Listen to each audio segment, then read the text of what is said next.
Төв зорилго байгууламжийн аритангийн хэсэг илэгдэж муудснаас цэвэрлэгдээгүй бохироос цэвэрлсэн усантай хойлолтон тусгаарлагч хана өнөө маргааш хүнөөр хэрсдэл хүрсэн. Энэхүү тусгаарлагч хана цөмөрчнөр бол бохироос халин асгарах аюул учраад байгаа юм а. Тиймээс эхний ээлжин 40 сая төгрөгийг усаагүй удирдах газраас гарган аритангийн хэсгийн засвар шинжилгээг энэ сарын 13-ны шөнө эхлүүлсэн. Үндсэн засварыг 24 цагт багтаан хийн гэсэн амлалтыг төв зөвлөх байгууламжийн удирдлагад хүчилсэн. Амлалтысаар өчигдөр өглөө засварын ажлыг хийж дуусгасан тухай усаагүй удирдах газрын олон нийтэд харилцах мэргэжилтэн мэдээллээ.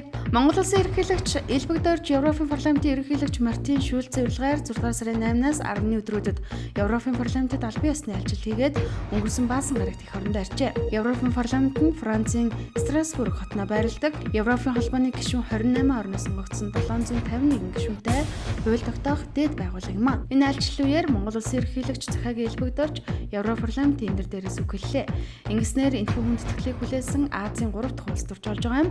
Өмнө нь 2001 онд Өмнөд Солонгос улсын ерөнхийлөгч Ким Дэжун, 2007 онд Индийн ерөнхийлөгч Абдул Калам нар энэ эндэр дээрээс үг хэлж ажээ. Монгол анх үйл хөдлөх хөрөнгийн тэнхлэх зууч компанид хамтран энэ оны 5 дугаар сарын орон сууцны үнийн индексийн судалгаа хийсний олон нийтэд өнгөрсөн баасан гарагт танилцууллаа. Судалгаанд Улаанбаатар хотод борлуулалтаар зах зээлд нийлүүлэгдсэн шинэ хуучин нийт 4358 орон сууцны мэдээллийг хамруулсан байна. Судалгаагаар хуучин орон сууцны үнийн индекс сүүрээс 10% гарчээ.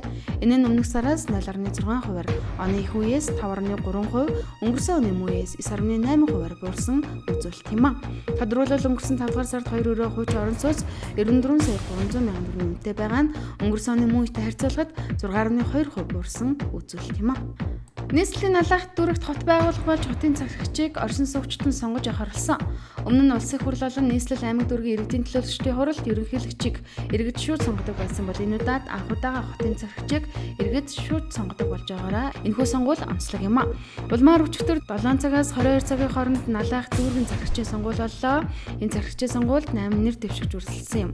Налахт дүүрэгт хот байгуулснаар өрхийн аж ахуй, тээвэр, логистик, бөөний худалдаа, хүнсний үйлдвэрлэл, барилгын материалын үйлдвэрлэл, мэргэжлийн сургалт үйлдвэрлэлийн төв, шинэ технологи нутагшуулах парк бүхий хот болон хөгжиж 2030 он гэхэд 65 мянган орчим хүн амтай хот болох урьдчилан тооцоог гаргаад байгаа юм а. Улаастай гачуур чиглэлийн замыг өнгөрсөн Бямгаргийн 8 цагаас энэ сарын 27-ны 7 цаг хүртэл хэсэгчлэн хахарууллаа.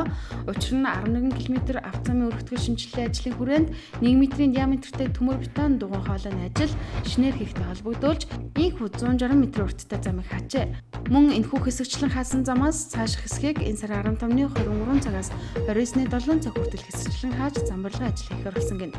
Замыг хэсэгчлэн хаасан газруудад тээвэр эрсэлэг төр замаар хөдөлгөөнд оролцуулна гэж нийслэлийн авцамын газраас мэдээллээ. Нийтийн тээврийн газраас парк шинжилэл хийхээр Беларусь улсаас 21 м урттай Австрали урт автобус оруулж иржээ.